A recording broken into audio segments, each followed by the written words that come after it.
Hello. Settle down, I'll separate you. My name is Don Rollins. I am the facilitator here with the Open Table Jackson. And we have special guests for a special time together. So welcome. In case you don't know, the potties, there's one right there. There are two up here. They are not gender neutral, but that's where we are. So there we are. So welcome. And Dale, if you would, let us know about WIP. I'm Dale Likens, the founder of Open Table or whatever. The one who, when someone had the idea, said, "Let's give that a try." So anyway, come here from Mason, where I am, and our other location community gathers.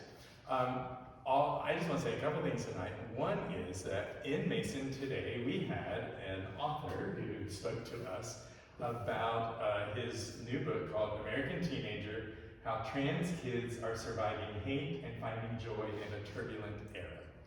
And it is he spent a year around the country, I think there's 7 families, 8 kids, 7 families, 7 locations across the country, like Florida, Illinois, California, Texas, some others, with families and their trans kids that are teens. And he tells their stories in this book. I just finished it yesterday morning because he was going to be with us. I wanted to get it done. And he had an event at Joseph Beth last night. That's not what we're here about, as far as, I want to give Whit more time here, so I know I'm just going on. What I want to say is we had a few books left from this morning, and he did not want to take them back to California with him. So I brought them, and I would tell you from just my own, I know you don't have him here to talk to you about it, but I can just vouch for it. It's beautifully written, easy, accessible. He uses lots of words I didn't know, but it doesn't affect it. You can just skip them. But anyway, or Google.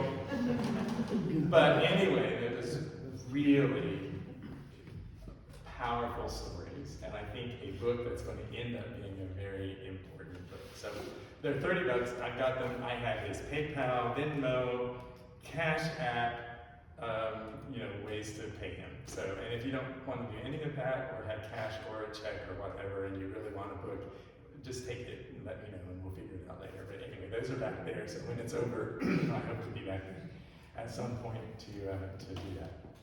So why we are here tonight is a good friend of mine, known Whit for years, Laura Whitmer. She goes by Whit, is here with us. She is part of the Mason Open Table in Mason, and I have heard her do this presentation. This is the 3rd time, I think, and Whit works at Procter & Gamble, has been there a long time. And actually, I'm going to let Whit tell you more about herself, and so I'm just going to go ahead and invite Whit to come up and do that and share with us tonight this presentation on inclusivity and allyship and how to be, to kind of understand some of the terms and be more sensitive to each other. So, welcome, Whit. And Whit.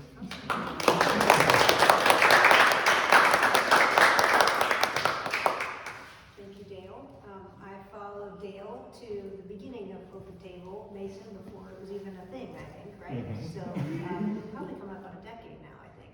5 years. Five, but longer I have. Oh, that you and I? Oh, yes, longer than that. So, Yeah. super. We were all very excited. We heard that you were all doing this up here, so that was pretty cool. And then he asked me, would you be willing to come do this training? And I have a bio slide that I'll explain that, but I said I would be happy to do that. So. I might stand up, I've got the computer, and I realize the screen's a little small, but I will not be distracted. If you have questions that you want to ask in the middle, or if you have things you want to ask at the end, or add comments, happy to make it conversational as well. So this is content for LGBTQ plus inclusion, so we'll get into the definitions and all that's part of the training. And I've adapted it from, as Dale said, I work at Procter & Gamble. It's a workplace-focused training. I've tried to take all the workplace references out. A couple of them I left in because, you know, it's important as part of the story. But you might hear a couple of those that come in there, but that's where I've done it most often. I have gone to other companies, I've done it at the Open Table Mason. So we'll talk about barriers, we'll talk about terminology and data and some statistics, how to be an ally, and then how, you know, inclusively leveraging all people, you know, makes the world a better place is what I'll say for today. So I'll do a quick bio slide on me, with a little bit more of my background. My pronouns are she, her. I'm a lesbian, that's my wife in the upper left-hand corner. We were married 2 years ago in Hawaii, so I'll tell you that story and show you some of those pictures. Prior to Patty, I was in another lesbian relationship with my ex, who I now parent 5 children with. So I'll talk about that a little bit, but those are those kids across the bottom, so I'll tell a couple of stories about them. But Carter and Keaton are adulting. They're 24. They graduated from Ohio State 2 years ago. They're in Cleveland and Detroit. Callie in the middle just graduated from UC in their architecture program in April. We're still waiting for her to get a job. Dale and I talked about that on the way up. But we're trying to be patient, Mom. It's about time for the patience to come to an end. But anyway, she's adulting at the moment. Hopefully she'll pay her rent next month. And then on the lower right-hand corner are the last two, another set of twins, boy-girl twins, that are juniors in high school. So they're on the final stretch, I hope. So those are some of the things. I've been at P&G for 34 years. P&G has done a ton of work for this community. Very proud of being part of that. We call that group Gable. So if you see the word Gable in the presentation, that's our ERG, affinity team, whatever you call it. That's for attracting, hiring, retaining, developing, basically including, educating, and for this community at P&G. We just celebrated 30 years of that group being in existence. We added sexual orientation to our equal employment statement in 1992. I started 2 years before that. So I've been a part of that group, and I do training and education for them. And that's why I'm here and why we have this content, is that we developed it for that. So I'm happy to share that content because we're also believe in improving the communities in which we live and work. And so it's definitely had that impact. So kind of proud of that. And then I just have a couple pictures. I like to do things, active things. That's me with all the kids. Who knows, probably 10, 15 years ago, skiing up in New Hampshire. So just lots of different things that we like to do together. But I'll tell you a couple stories about the kids as we kind of go through the content. So that's the background for me. And then there's kind of 4 chapters. The first one is going to be short because it's usually all of P&G's and equality and inclusion data, but I have a couple things that I'll show you there. So grounding on equality and inclusion and the community, and then information is kind of the second chapter, so definitions and data and terms, and then third will be some of the key concepts, heterosexism, coming out, transitioning, things like that, and then the last one has information about tips and things about being an ally and seeing allyship outside. So the first one I'll put up here, which sometimes is debated now, but I use this at P&G, and so I'm just going to share it with you, is what we say at the beginning of this training at the company is beliefs versus behavior.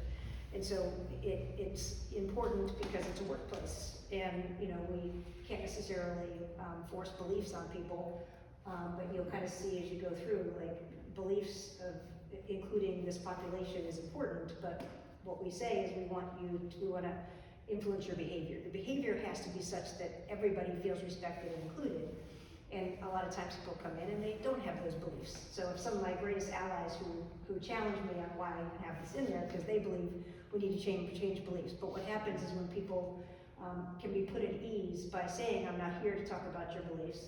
And by the way, having negative opinions about LGBTQ does not make someone homophobic. It puts them at ease a little bit more. And then they're able to hear the stories. And then by hearing the stories and listening a little bit and listening to the education, then maybe somehow their beliefs, or certainly their behavior, it's their behavior that we want to be good. So when we talk about it at P&G, in the upper corner, it's a little, scales, doing the right thing every time. We have that's a huge part of our values, the company, is that we always do the right thing, and respect is at the cornerstone of that. So I always talk about respect. You have to respect everybody. That includes people in this community. And then we have, as I said, our equal employment statement is how you have legal protections for members of the community. It's written there kind of in that scroll-like thing, but it includes, you know, race, color, gender, age, national origin, religion, sexual orientation, gender identity, gender expression, marital status, etc.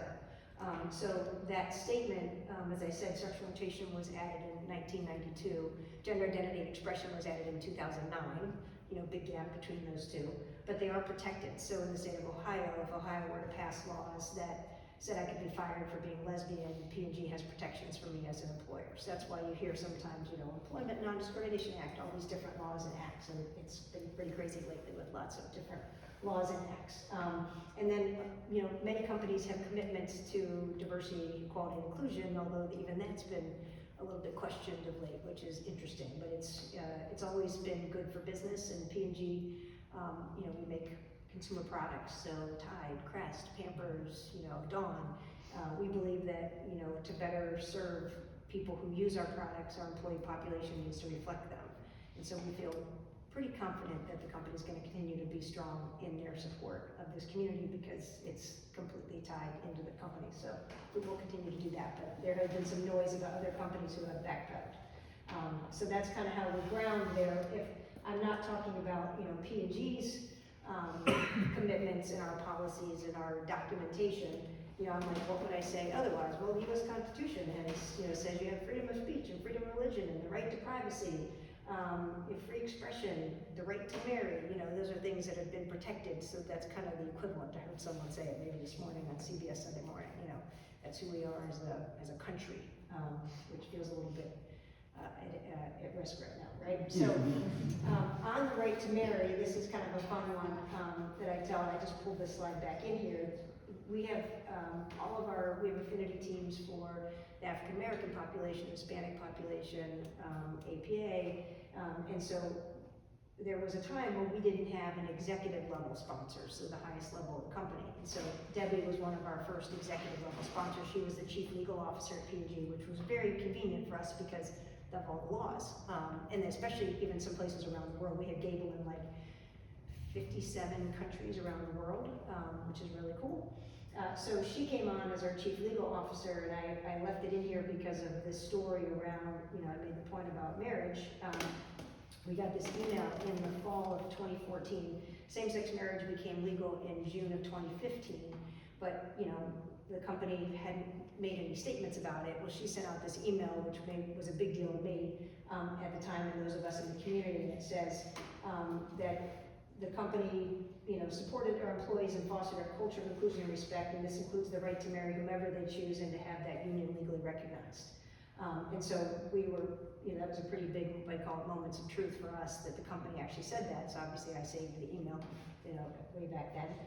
But it goes on even better that she saw the documentation for the Supreme Court ruling and said it wasn't written very well. She had other words, but she's like, it doesn't have as good likelihood of getting passed.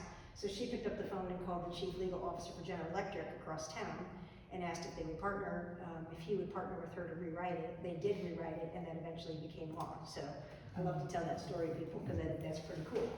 She went to that effort and leveraged her knowledge and expertise to help. So that's just a piece there. So those are the kind of things I talk about when I talk about the ground. So that's then getting into kind of chapter 2, facts and terminology. Just from a statistics and a percentage standpoint, you know, it's broadly considered 5 to 10% of the population is part of the lesbian, gay, bisexual, transgender, and queer community. That's the number that we've always used, 5 to 10%. Very hard to get that number confirmed. Even in companies, when I signed up, and I've actually listed at P&G, identified as a lesbian, I can't be counted yet. There's still some privacy things, so we, you know, struggle to get the right numbers. However, you know, there's lots of organizations that you can Google for information.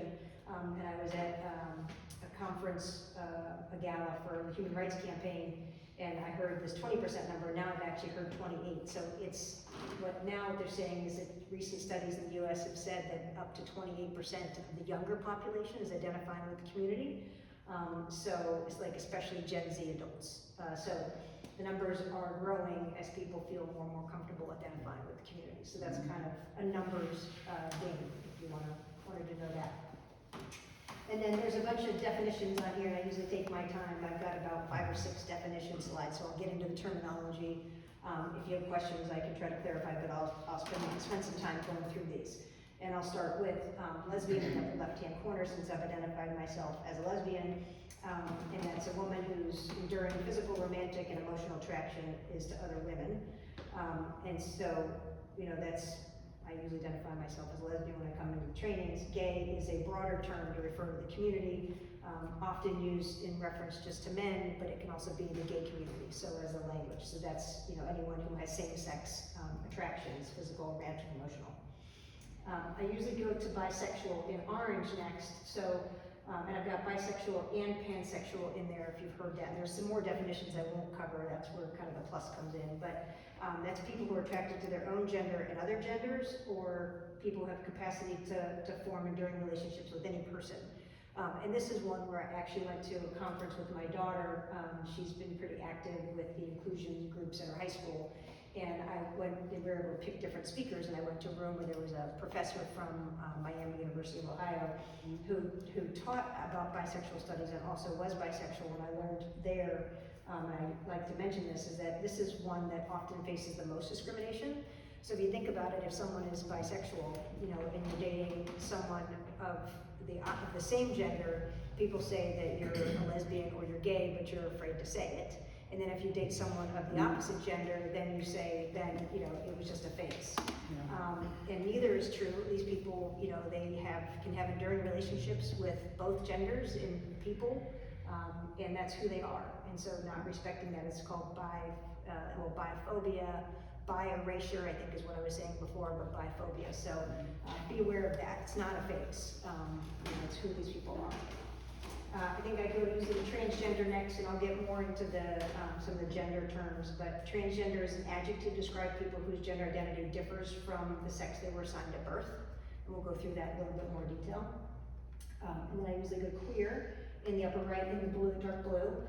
So that's an adjective used by some people, particularly younger people, whose sexual orientation is not exclusively heterosexual.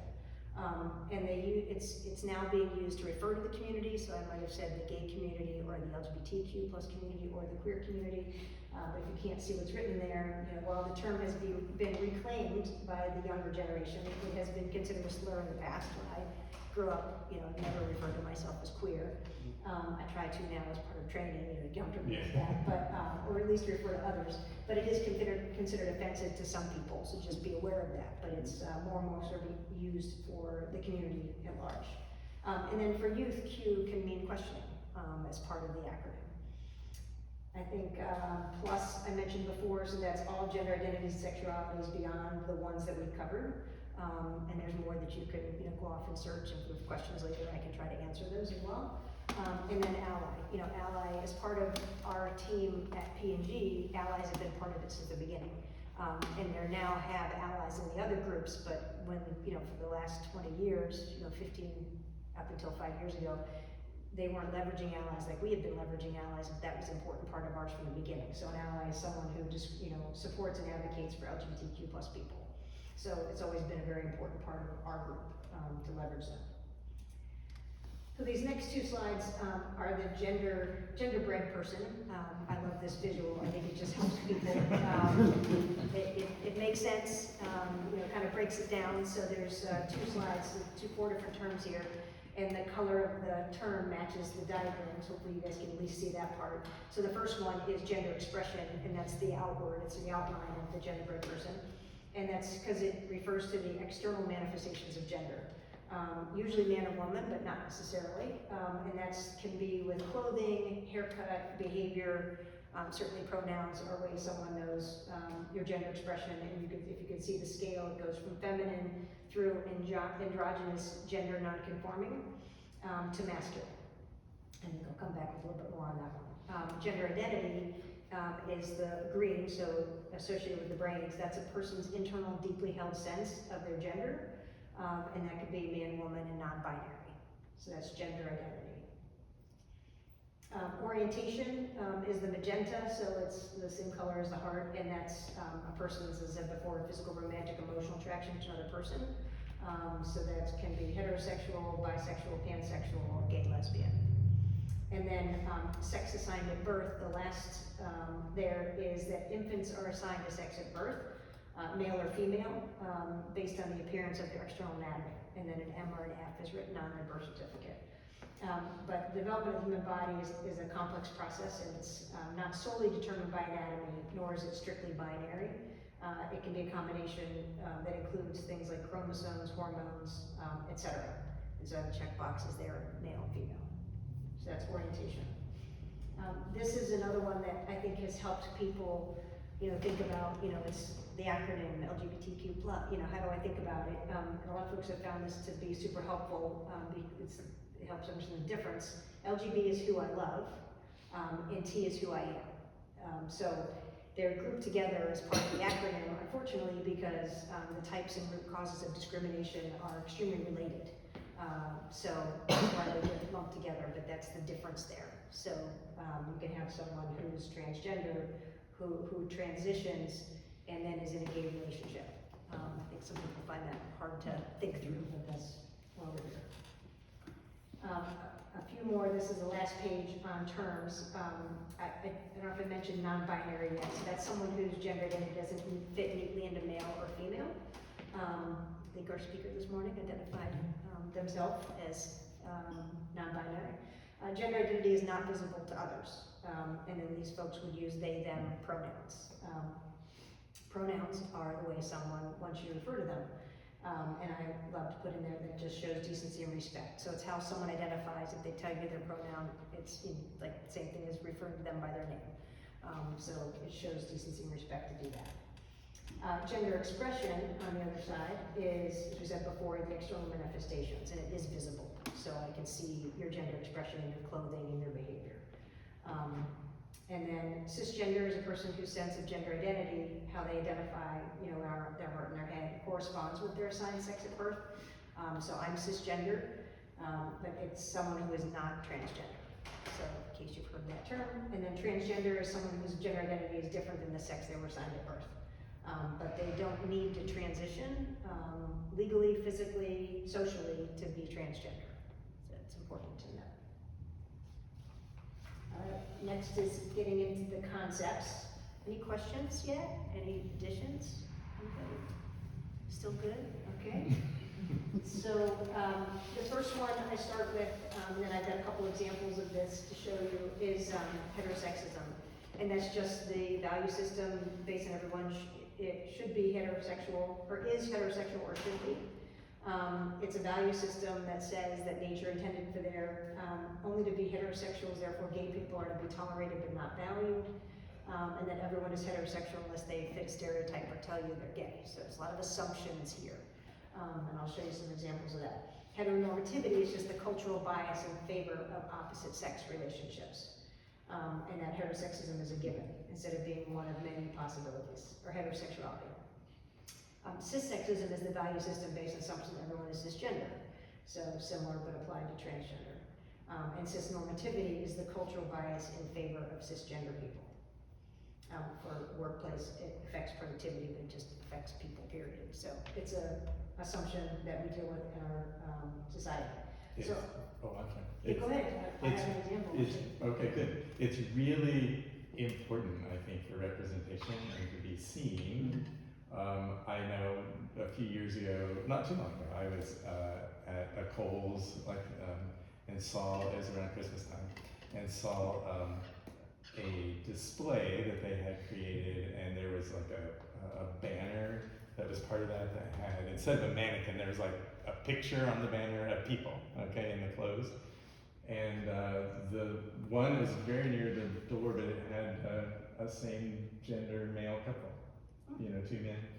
And you could tell they were a family, like there was kids, and they were acting as if they were together. But I was like really appreciative of that, because it's like, that heteronormativity is that, everything you see and everything that is presented is often, or not everything, but that so much is kind of underscores what the biases of acceptance and, anyway, Yeah. it made me think of that, but Yes, I've actually got an example from Cole, so we'll come back to that one Okay. a little bit later. I don't even know. So good, yeah, he didn't know that, he did not know that, as he said.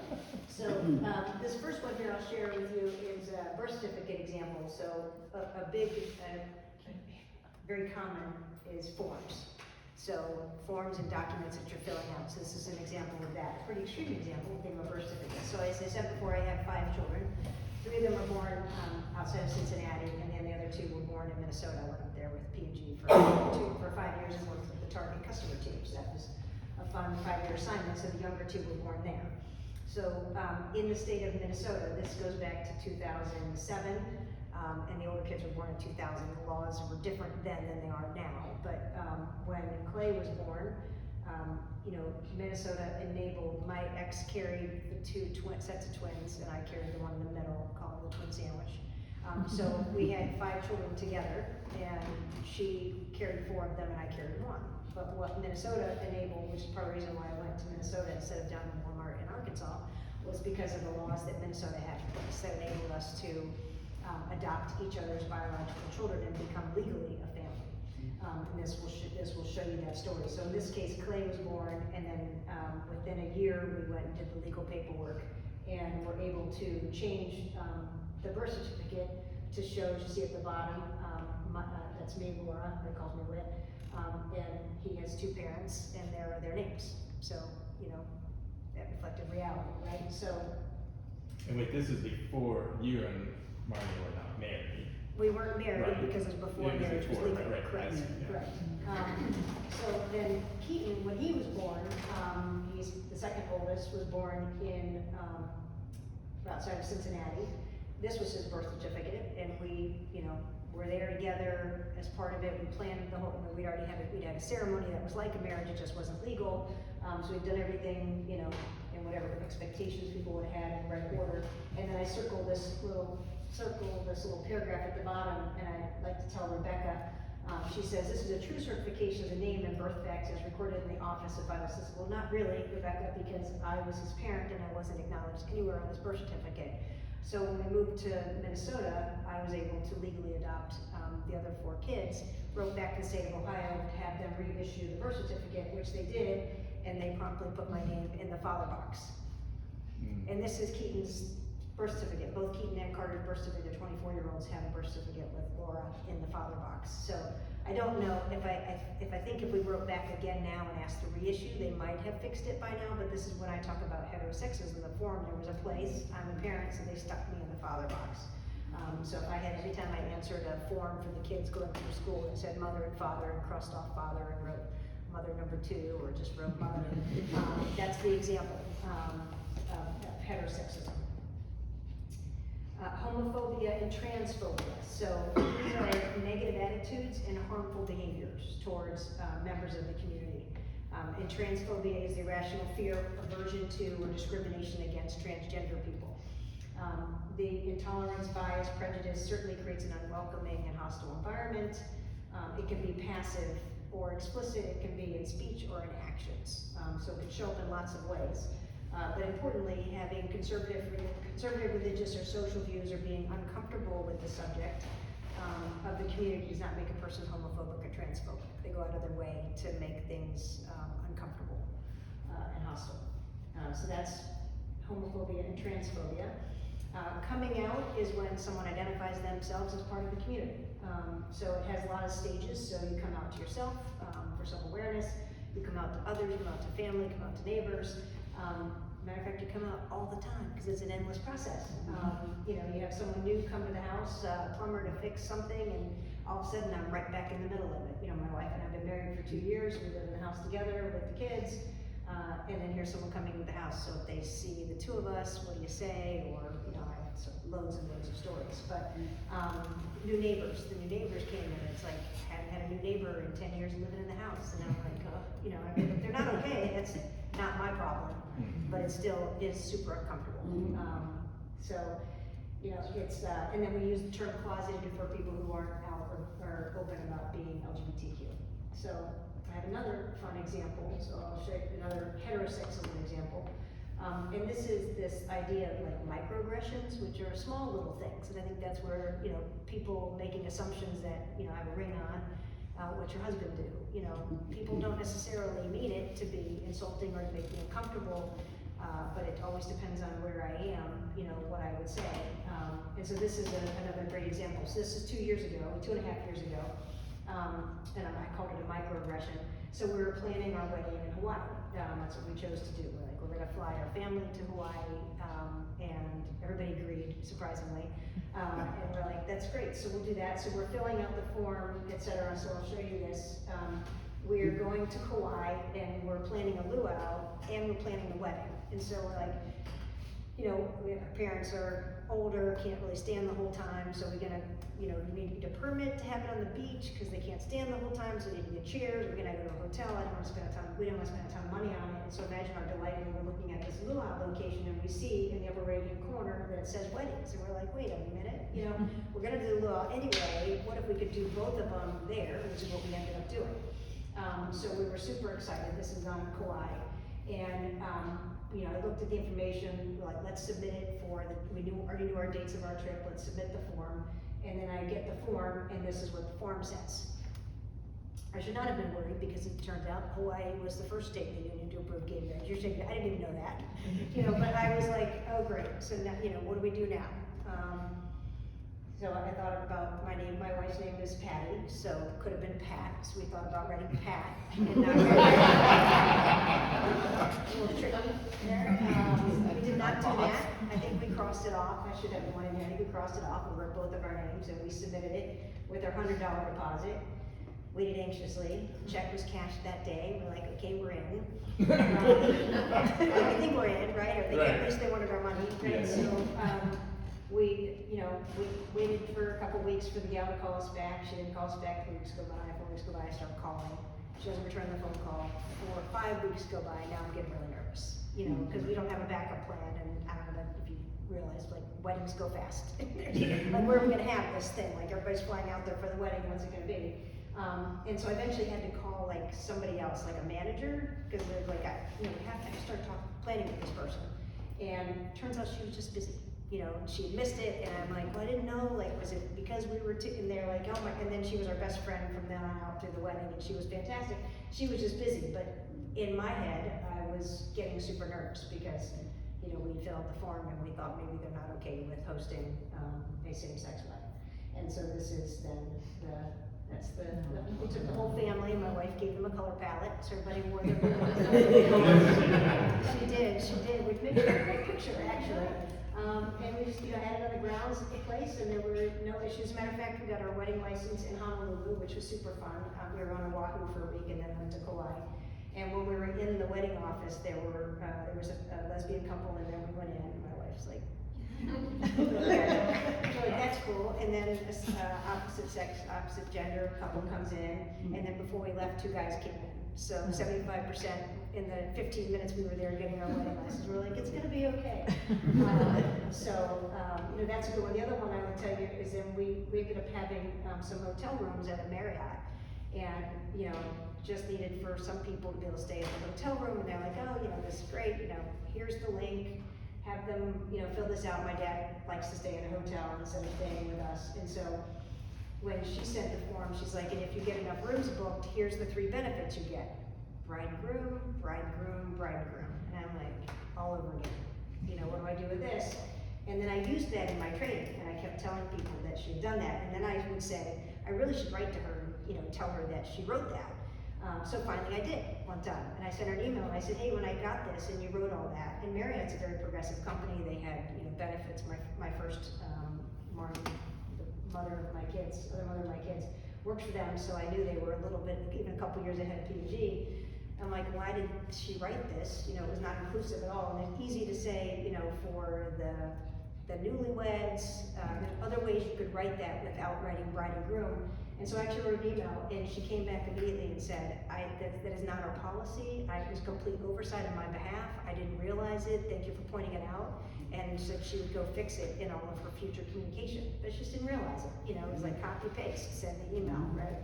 So that's kind of hopefully a positive story. All right, so Transitioning and coming out as transgender, what does that mean? So that's a journey a person goes through when they decide they want to better align themselves physically or socially with their gender identity. And it's very unique to each individual, but it could include, certainly would probably include telling family, friends, and colleagues, using a different name, using new pronouns, dressing differently, maybe legally changing their name, and then starting hormone therapy or other physical affirming surgeries.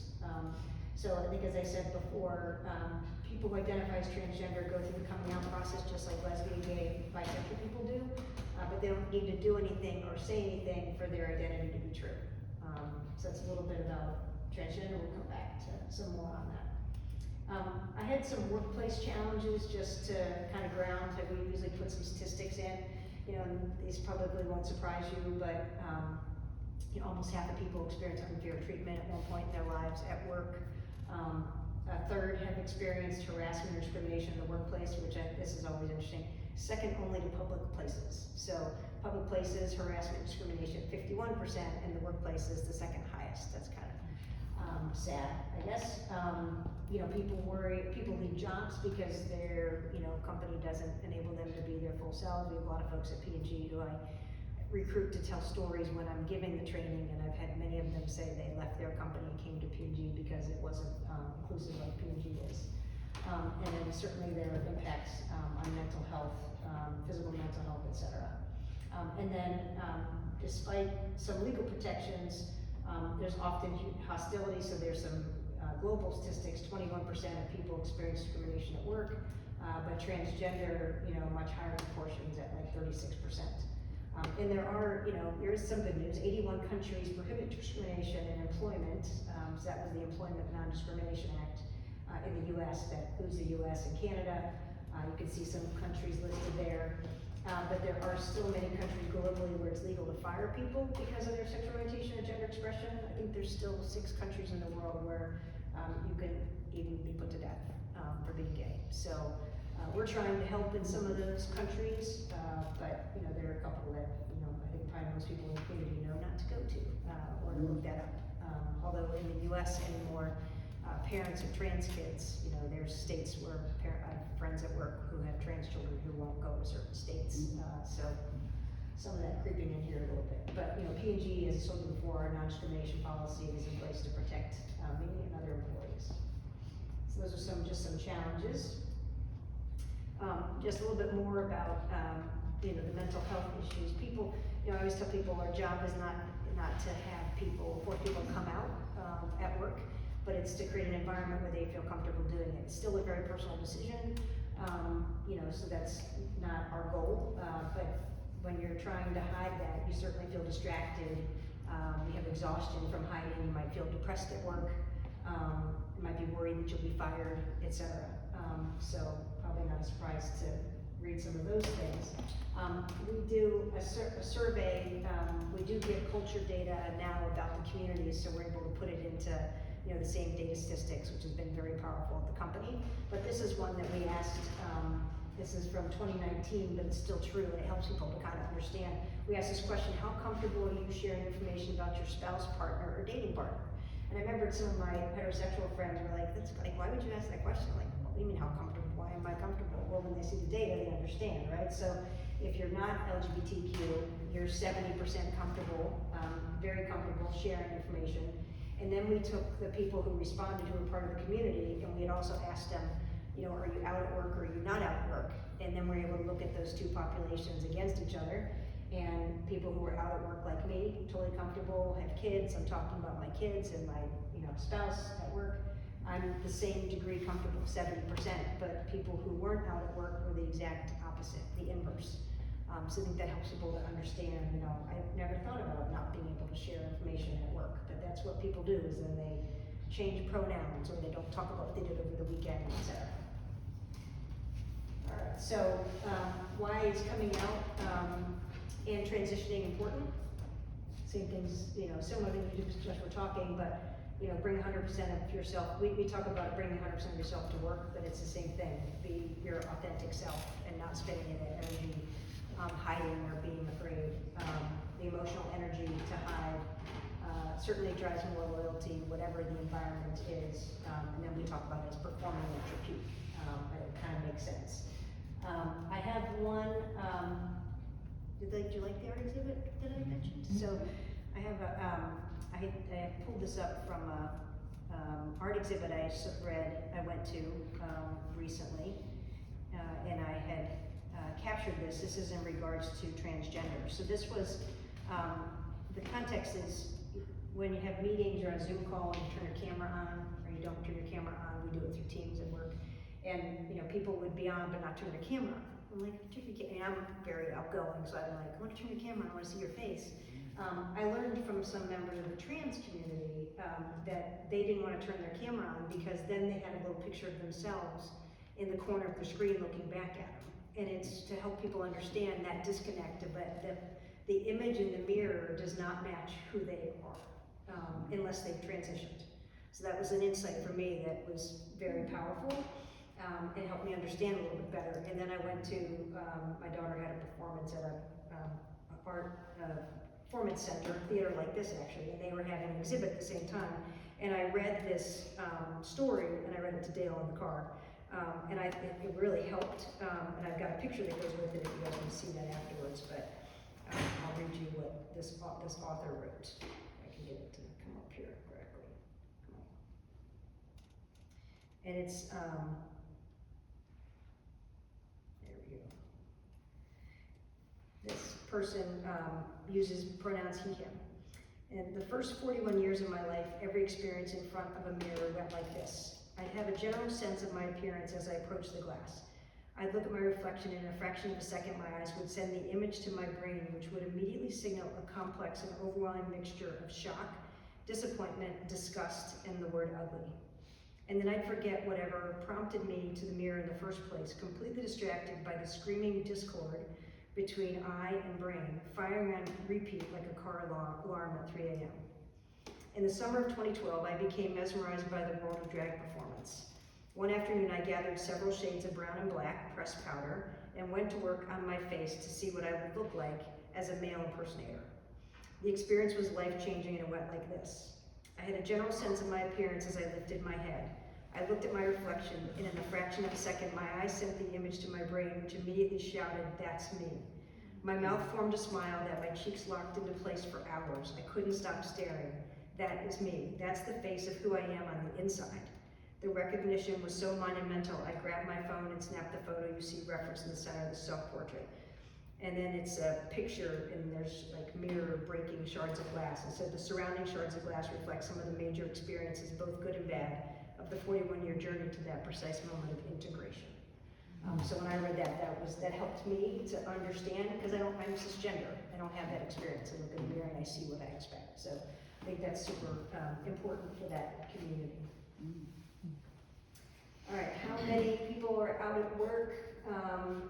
Fear is what gets in the way of people being out at work or in your neighborhood or what have you. Going through, someone asked me a couple weeks ago if I've ever, not said who I was, and Patty and I were traveling in Europe and we were going through security, like, sisters? We looked at each other, we're like, yep. You're in another country, you're not gonna get into it. So, that's what happens is fear. You don't wanna cause issues if you can do that, right? And we could say that and hide. But about half of workers are not out to supervisors, and a quarter are not out to anyone at work. And then that comfort level differs. LGBTQ men are more likely to be out, at least these statistics, and then senior leaders maybe are more likely to be out. But that could be different. Like even at P&G, we're still trying to get some of our senior leaders to be comfortable being out, so it all depends, but just some additional statistics there. One thing that is really powerful, again, that survey before where I talked about measuring whether you're out or not out, and comparing those. This is another one where we used 2 other questions that we ask as part of just our normal culture survey. And one question on the left is, I'm authentically myself at work, but being able to show the actual data. So if I'm not out, I'm 61% comfortable being my authentic self at work. But if I am out, I'm 85%. So it's over 20-point gap. We've used this data to help our senior leaders understand what that means. And they want everybody to bring their authentic self to work. And then when they realize that this is what that means, The other one is about having open and trusting relationship with your immediate manager. And again, almost a 20-point gap, whether you're out or not out. So if you can't talk about your life, you can't, you get questioned. And I've had coworkers who got questioned that they weren't being trustworthy because they hadn't told them. It just gets caught up in that. So, all right. So this next is anybody heard of the Riddle Scale? Besides Dale? Riddle Scale, awesome. So Dr. Dorothy Riddle, in the 1970s, psychologist, wrote a scale that summarizes people's attitudes and behaviors towards the community.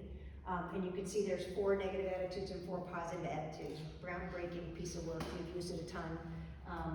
And so you see there's 4 negative and 4 positive. You might be surprised if you could read it, the word acceptance is a negative level. And that's because it still implies there's something to accept. And that denies all the social and legal realities of being LGBTQ, the pain and invisibility and stress of positive behavior. On the opposite end, and we're trying to use this word more and more in the company, is the word nurturance. And that is that, they're an indispensable part of society. They view community with genuine affection, delight, willing to be allies and advocates.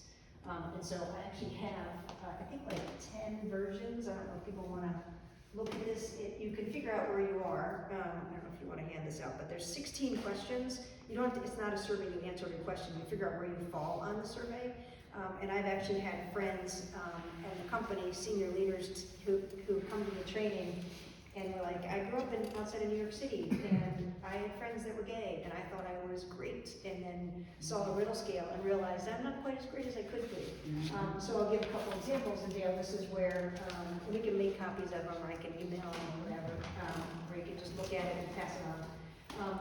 I'll give you a couple, like nurturance in a corporate context. What does that mean? Like, what are the words? And this is where, funny that you chose to say Kohl's. Maybe not funny, maybe coincidental, not more than coincidental. So I'm a sucker for the Kohl's cash, I don't know about anybody else, but I also have the app on my phone. And it came through, this was Pride Month, June, which is June, I think a year ago. And this came up, and what's written in this box, if you can't read it, is at Kohl's we believe in not just accepting people for who they are, but celebrating them. Because of it. That's why we're excited to celebrate Pride Month, not just this month, but every month throughout the year. And then each of these pictures, we're scrolling through that banner ad, so I just snipped them all as I went through, so similar to what, I guess the whole experience in store. Lots of different families, different makeup, different genders, different generations, different racial, so, and then I thought it really was interesting and awesome that they used the word celebrate. So celebrating to me feels similar to nurturance, so that was pretty cool. And then Kohl's donates to the Trevor Project, which it really exists to help with at-risk youth.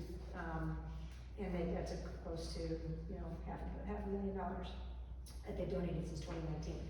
And then I have some other just pictures of other companies, anybody can Google these, but I put 2 in here that are super important as a company. So on the left is Target and on the upper right is Walmart.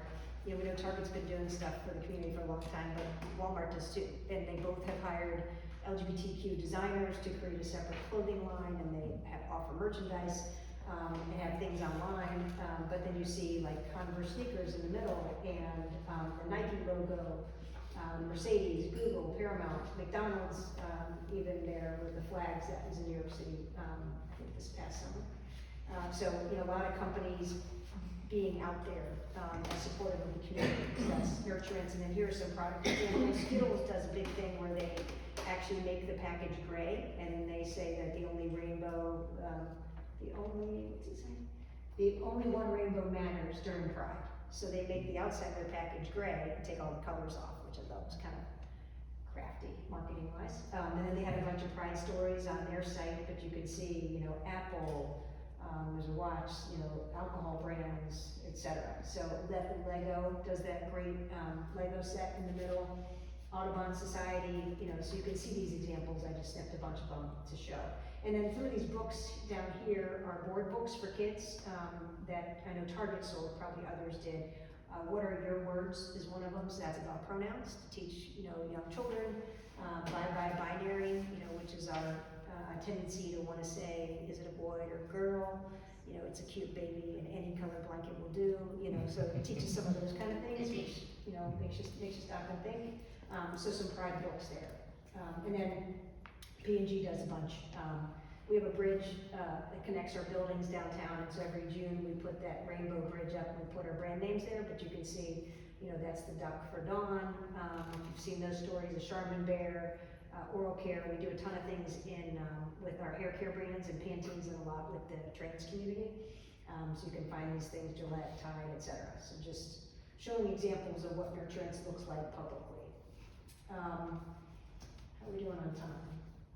I have one, which is a letter from my grandfather that I'll share, a snippet of it. So my grandparents both lived almost be 100, but when my first ceremony, when my kid's other mom and I had a commitment ceremony, we called it, we didn't tell them. Like they were too old to know. We didn't even enroll, my dad enrolled my cousins like 2 weeks before, because we weren't telling anybody. This was back in 1998. He's like, I think you need to tell your cousins. I'm like, oh my gosh, Dad. You know, and then I told my cousins, and all my cousins came, but we didn't tell my grandparents because they were too old to understand.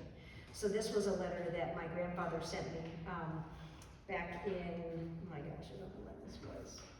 My dad, this was an older copy, 2002. So there's something that's taken me a long while to come to terms with. We have a name alongside the front door of our house, scratched there in the brick wall with a sharp nail, perhaps 53 years ago. It still shows, though somewhat faintly now, it says Queer Tom.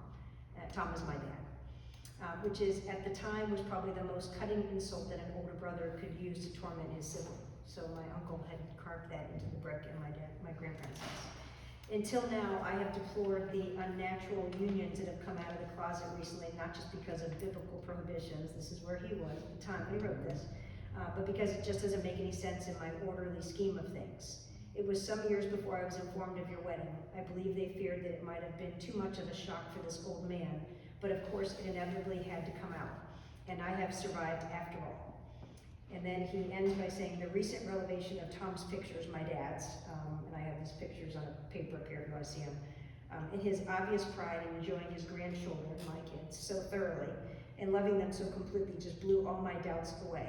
Who am I to judge things that I'm unable to understand or control? Lives are made to be lived in loving families, and who could doubt that God meant for all of us to do just that? This is my 90-year-old grandfather, which is pretty cool. So I share that because I think about it as on the riddle scale, like each of those steps are just one step. So you don't have to go all the way to nurturance, you know, just one step up. And I call it from repulsion to support at one point. So that's an example of, you know, showing what that looks like. All right, so, you know, what do LGBTQ plus people just want to feel safe and valued? Bring their full selves to life, to their communities, their neighborhoods, be seen as an important component of society, have their perspective appreciated, socialize with family neighbors without hiding anything. How can you show support? So inclusive language is one way, so just don't assume the gender of somebody's significant other. You know, don't use words that reflect prejudice, stereotype, discriminatory views of particular people. It doesn't deliberately or inadvertently exclude people. So partner, significant other, spouse. If you know the gender of the person, you can refer to that person that they're with as a boyfriend or girlfriend. Otherwise, just say spouse, or partner is fine. If they're actually married, they might say spouse. They probably will say spouse. You can refer to the community as LGBTQ, and if you don't know the gender of somebody, you can just say that person in the red shirt.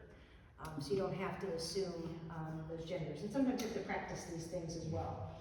But some examples of non-inclusive language, what to avoid. Friend or roommate. Roommate is not what you refer to your significant other who you live with. And then choice, preference, or lifestyle in reference to someone's sexual orientation, because that implies that it's something chosen and changeable, and it's not. It's who we are.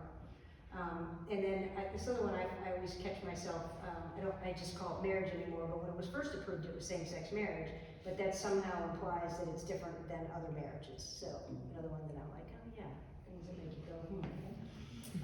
With transgender people, don't ask any pre-transition questions, like old pictures or asking about their old name. Don't ask about surgery, you know, you don't usually do that, it's not really appropriate, but you can be a listening ear, of course, if they talk to you. And then the term sex change, if you've heard that before, is considered derogatory. So the correct term is gender affirming surgery. How can you be an ally to transgender and non-binary people? I have coworkers still in there with people. So just assume they're telling you everything you need to know about their gender identity. Provide opportunities for sharing pronouns, because pronouns is a great trigger for people to understand. Like, you know, my pronouns are she, her, and that leaves the door open in case they want to share theirs as well. If you have an email, like I know at work we have ours, like my pronouns are in my email automatically, so you can do that in usually any email tool, I think. And then use the pronouns and the names they ask you to use. So that's basic respect we covered earlier. I think I talked about some of the things there. Yeah, it's disrespectful to ask about or use former names or pronouns, and if you make a mistake, just apologize and move on, because some old habits die hard, right? Awesome. Facilities I like to talk about. I get to talk about it because that's what we're making some changes at P&G. And what I was authorized to say is that the company allows employees and authorized visitors to use the facility you feel most comfortable using, period. And then if you have any questions, you've got to ask your HR manager, so I can defer. However, you know, you're seeing here some of the ones that we're doing where we have the ability to change our bathrooms. We are converting them to be all gender or inclusive. These are two of the ones that I've seen at P&G where you actually can, you know, it's on the actual bathroom and they're acceptable. I told another story to Dale on the way up.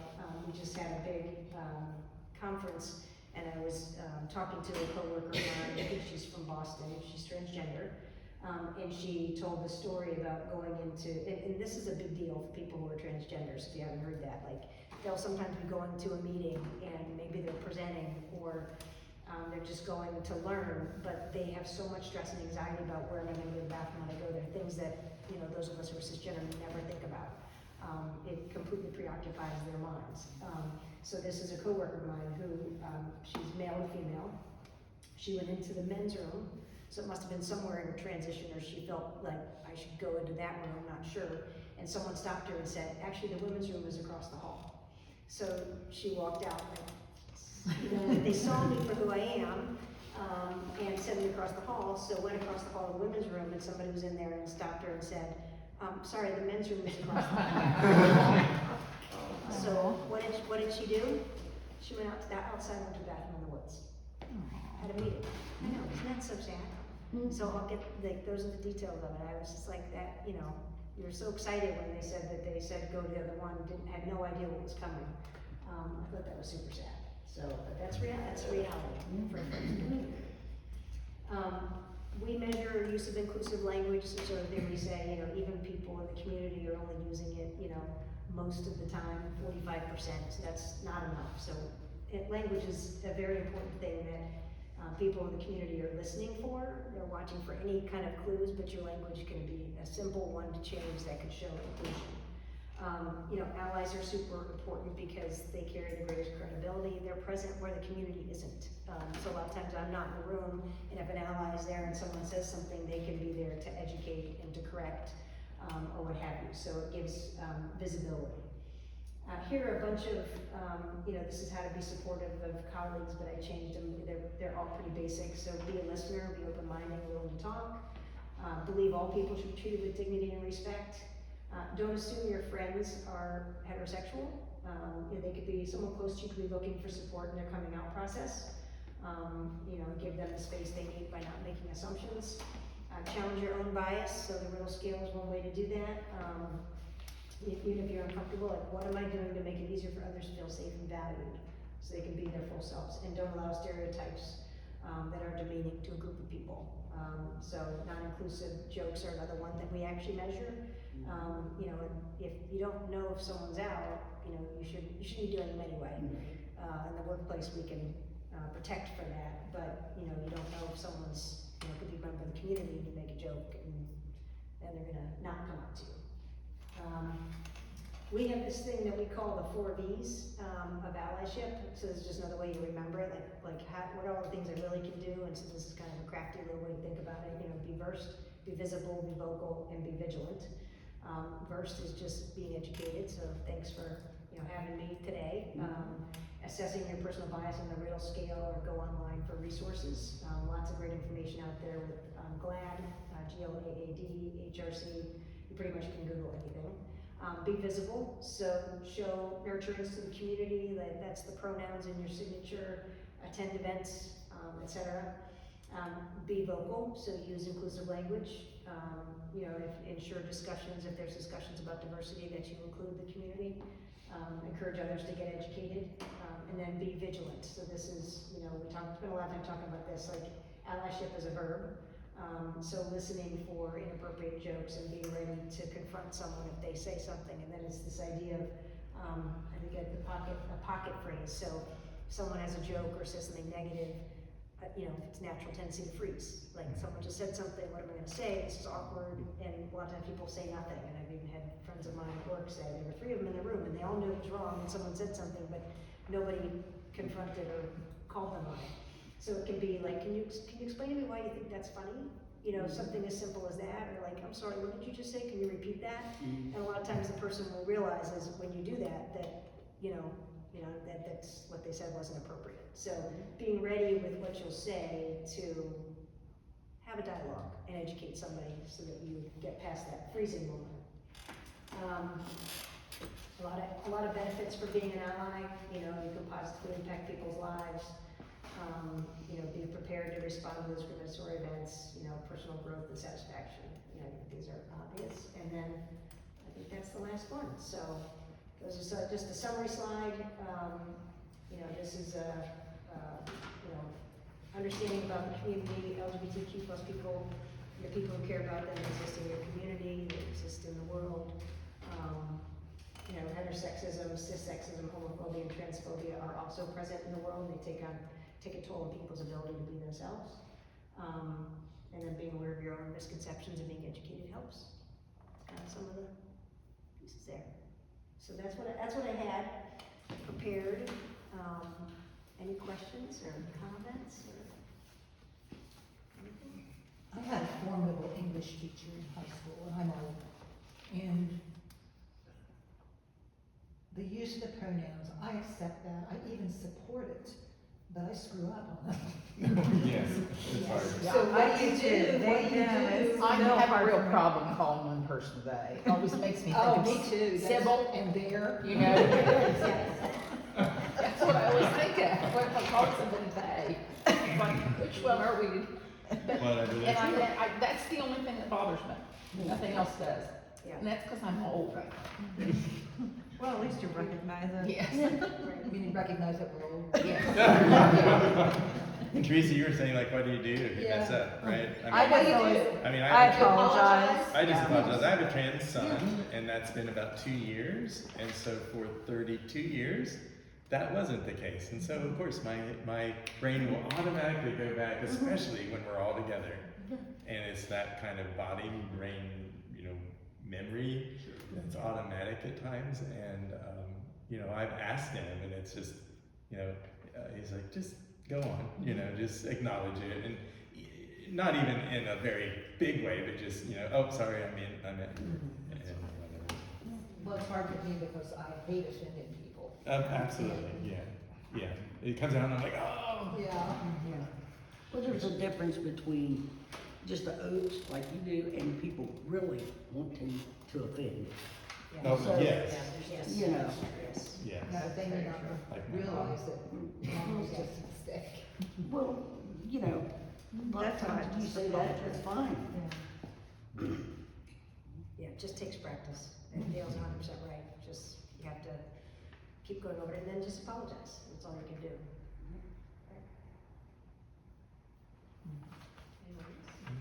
And your preference on your email? Yeah, in my email, you can write It's your the signature signature? in. Yeah, and I just say, you know, my, like I'm part of the Gable community.